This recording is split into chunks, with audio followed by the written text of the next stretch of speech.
pleased to present and speak with you a little bit about the issue of water productivity and its importance and some issues regarding this concept in the context of food security.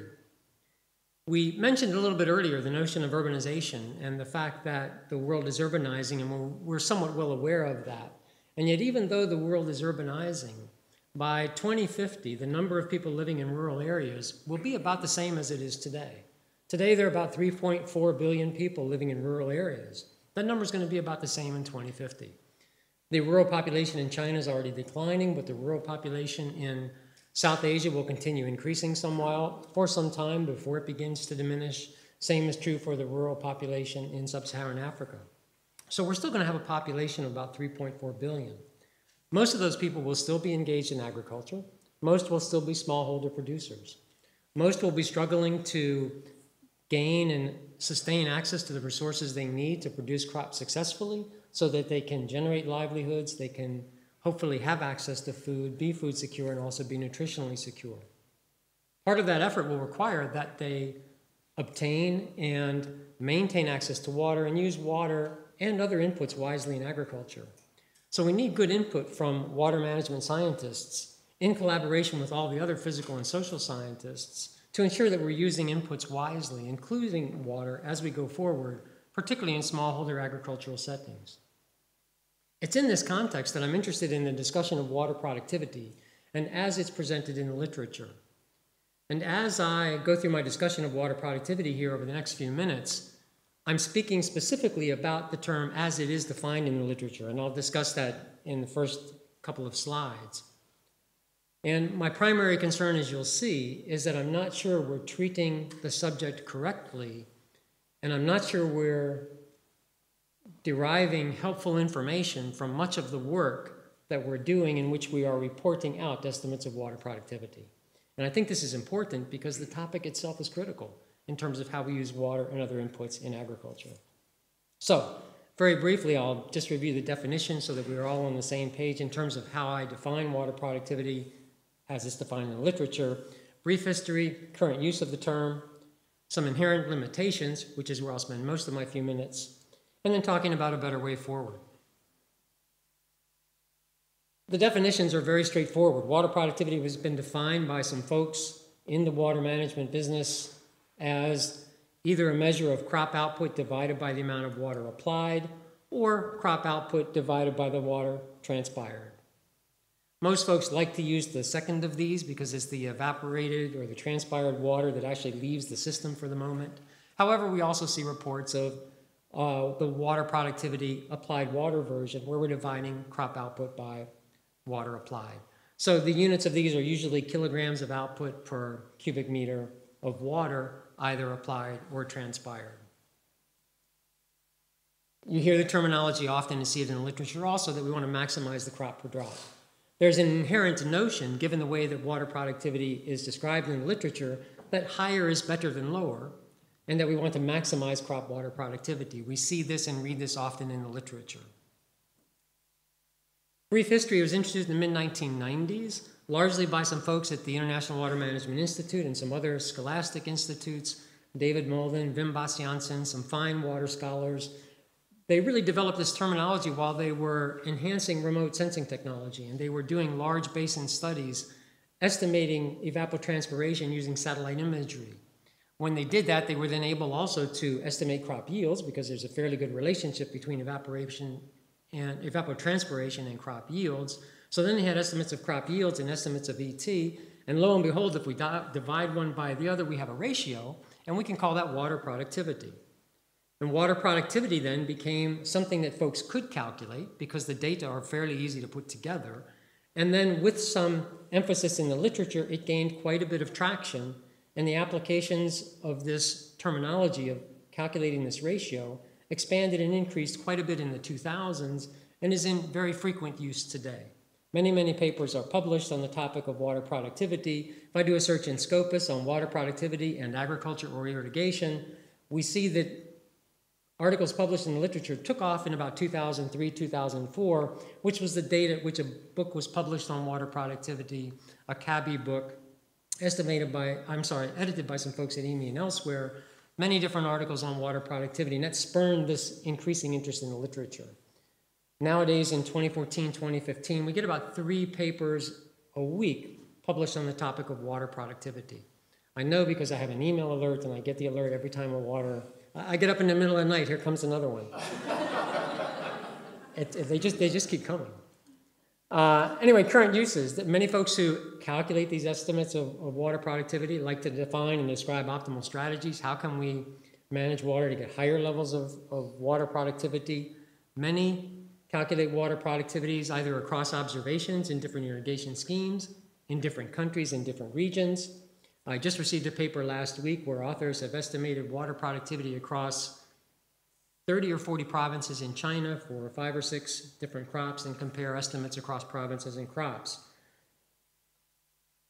They're also used to evaluate opportunities for increasing yields and improving livelihoods. Again, there's this notion, this implied notion, that higher water productivity is better than lower water productivity, and we need to engage in efforts to maximize water productivity. It's being used as an optimizing criterion. My question today, which I'm sharing with you, is this really appropriate? Is larger better than smaller, and is this calculated water productivity as defined a helpful indicator, metric, or criterion for understanding water management in agriculture? Very brief conceptual framework. Water productivity can be read very easily. You and I together today, in just a few minutes we can learn together how to just quickly observe water productivity just like that. Because it's the slope of a ray from the origin through a given point on a crop water production function.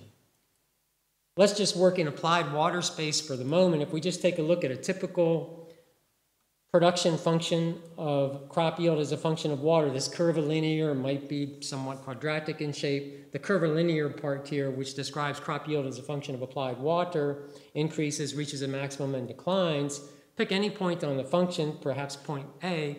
Take a ray from the origin. The slope of that ray from the origin is the estimate of water productivity, because the rise over the run is just the yield per hectare divided by the amount of water per hectare, so that the resulting ratio, in this case 1.25 kilograms per cubic meter, then is water productivity at point A, that is water productivity when 6,000 cubic meters per hectare are applied. That's pretty quick, but I'm doing this having just arrived from the United States yesterday. My guess is y'all are in much better shape than I am at the moment, but is everybody with me on this so far? How about at Copenhagen? Are you with me so far? They don't hear me. Oh, I can't hear them. Okay, sorry about that, Copenhagen. Yell louder, they say. Thank you very much. Anyway, for the next few slides, you can get a visual on the estimate of water productivity just by observing the slope of these red rays from the origin. All right, so let's take a look at some typical production functions. Let's work in applied water space to begin with. Let's take a look at a function that has a positive vertical axis intercept, which is typical of supplemental irrigation, where you might get some yield without applying any irrigation water. But as you apply some supplemental irrigation water, you get more yield. And so a production function in applied water space might look like this, with a vertical axis intercept that's greater than 0. Let's just examine some points along the curve. And let's examine water productivity at points along those curves. What do we need? Some red rays from the origin to do that. 1, 2, 3. What do we observe there for a very typical crop water production function in applied water space? It appears that water productivity diminishes monotonically throughout levels of applied water. Apply more water, lower water productivity. Hence, if one wanted to maximize water productivity, it appears one would need to apply as little water as possible. Doesn't sound yet like a good strategy for optimizing crop production. Let's take a look at a negative vertical axis intercept, which is typical for fully irrigated production, where you won't get any output unless you apply some irrigation water. Still in applied water space, let's just look at 3 points along the function A, B, and C, rely on our red rays from the origin, and what we see there is that early on, water productivity increases through some range, and then water productivity begins to decline. The point B, where this ray is just tangent to the curve, isn't anything particularly interesting, necessarily. To an economist, it's where average productivity is maximized, but we know that average productivity is not an optimizing criterion. Also, we haven't even talked yet about any costs of production. So we don't have any way of understanding if point B is better than point A or point C. Water productivity is not helpful in this setting. We see that increases and diminishes. That's really all we can say about it. Let's look in ET space, just to be complete. Let's look at an ET function which has a positive vertical intercept. Now, I know it can't really have a positive vertical intercept because you can't have some yield with 0 ET. However, the relevant portion of a curve might be in space in such a way that it would have a positive vertical intercept if the curve were extended. So just for completeness, we can see the same thing is true there, that for such a curve, water productivity diminishes throughout. Again, higher levels of ET, water productivity diminishes. Just to complete the story, let's look at a more realistic ET function which would have a negative vertical axis intercept, meaning that we can't get any yield until we have some evapotranspiration. And let's just take a look at some points along that curve. And what we see there is that water productivity will increase monotonically at all levels of ET, just by changing the position of the curve in space. So this is a bit puzzling. It's also the case then that if water productivity increases monotonically for all levels of evapotranspiration, it's not possible to use water productivity then as an optimizing criterion because it's unbounded. Apply more ET, or have more ET, you'll get a higher level of water productivity as it's defined in the literature. So here again, water productivity is not helpful as an optimizing criterion. Those are really the 4 cases that we needed to look at, and we've done that. Let's just compare some observations. Folks like to compare observations of water productivity. Let's just pick 3 points in space A, B, and C. We know with red rays from the origin, we can get a pretty good indicator really quickly as to which point has the higher water productivity, or highest. We've got 3 points. If you're just looking at water productivity alone, my guess is you're going to choose point A because it's got the highest water productivity, right? But we don't know anything yet. We will in just a second know something about the underlying production functions. Suppose the underlying production functions in applied water space look like that. Suddenly point A doesn't look very efficient because we're to the right side of the maximum. We're using more water to achieve yield A than we need to achieve, than we need to use. Point A doesn't look so good anymore. Point B, it's at least to the left side of the maximum point on that particular production function, but point C looks like it's on a production function that's a little bit higher out, if you will, maybe a technologically more advanced production function. We might prefer point C to point B. I don't know yet because I don't have cost curves here, but we might prefer that to point B, even though point C has a smaller measure of water productivity as defined in the literature. So again, water productivity doesn't seem to be very helpful here in this situation. It's not a sufficient indicator. It's not helping as an optimizing criterion. Well, what about evaluating opportunities? One of the things we've talked a lot about today is how do we do better with agriculture? How do we combine inputs better? What about genomics? What about different technological advances? We want to push production functions outward. If we're really going to do better with agriculture, we have to push our production functions outward, meaning that we're probably going to prefer points B to point A for economic and productivity reasons, even though points such as point B are going to have smaller water productivities than point A. So it's not clear that increasing water productivity is going to be our long-term objective either. And one other suggestion, well, just in ET space, the same exercise in ET. If we really want to maximize crop per drop, then we've got to shift ET functions outward. That's the only way we really get more crop per drop is to shift ET functions outward. But shifting ET functions outward means most likely we're going to be moving from points of higher water productivity to lower water productivity as that ratio is defined in the literature. Right? We want to get to points like point B rather than point A. Summing up, water productivity is not a helpful optimizing criterion. There's nothing inherent about this water productivity ratio that suggests we should be seeking higher values, that higher values are better than lower ones, or that the highest value is best. Nor is it a helpful descriptive of better or worse production outcomes.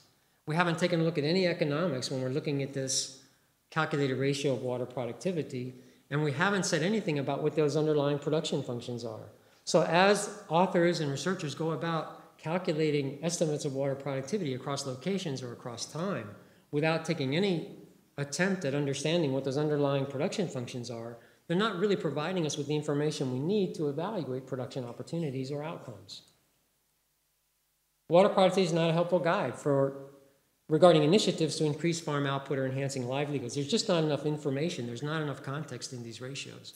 They just don't take us where we need to go to really understand what's happening at the farm level, within households, or regarding livelihoods. In terms of a better way forward, if we really want to know how water interacts with other inputs, we really have to rely on our experiment station and field studies, where we can really isolate impacts and we can understand how water interacts with nutrients and how the timing of water applications is so important in terms of soil moisture and crop stages and the types of things we've been doing for many, many years and we know how to do well. There's still a lot of valuable information to be gained there.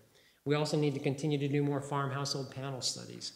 We don't need to rely on these simplistic estimates of ratios that we calculate because we can calculate them.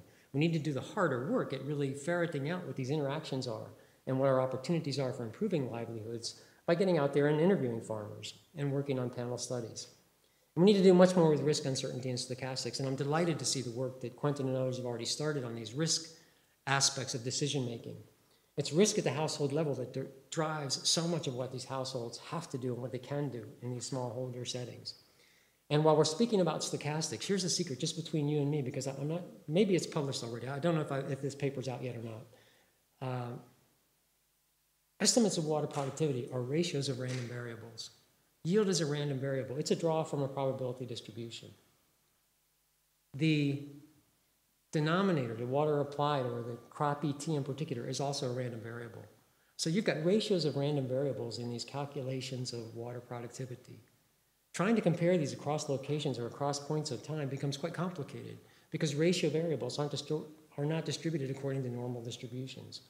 The statistics are actually a little bit challenging, but we've got to get that right if we want to correctly compare these estimates. I'm not suggesting we compare these estimates because the ratios themselves don't contain much helpful information, but those authors who are calculating and presenting these ratios and comparing them across time and across locations are not acknowledging the fact that these are ratios of random variables, which really cannot be compared in this fashion. We need to continue seeking progress in shifting crop water production functions outward, because that's really where we want to get. And getting there is not simply a matter of trying to find higher calculated estimates of water productivity.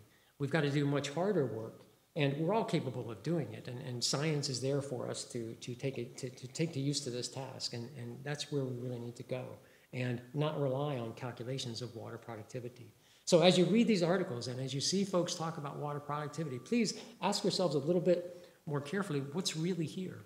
What can I really take from this? Is this useful or isn't it, these water productivity calculations? If you're interested more in this topic, I do have a very small piece also that the Global Water Forum has been very kind to put on the globalwaterforum.net site, I think is how is it? Globalwaterforum.net? .org, I'm sorry, globalwaterforum.org. We just put a small piece on this with some of these graphs in it on Global Water Forum. There's a paper or two in production as well. Much of humanity is really waiting for us to get this right. And with that, thank you all very much for the opportunity to be here. Thank you, Copenhagen. Thank you, Quentin and the folks here in Canberra for the opportunity to speak.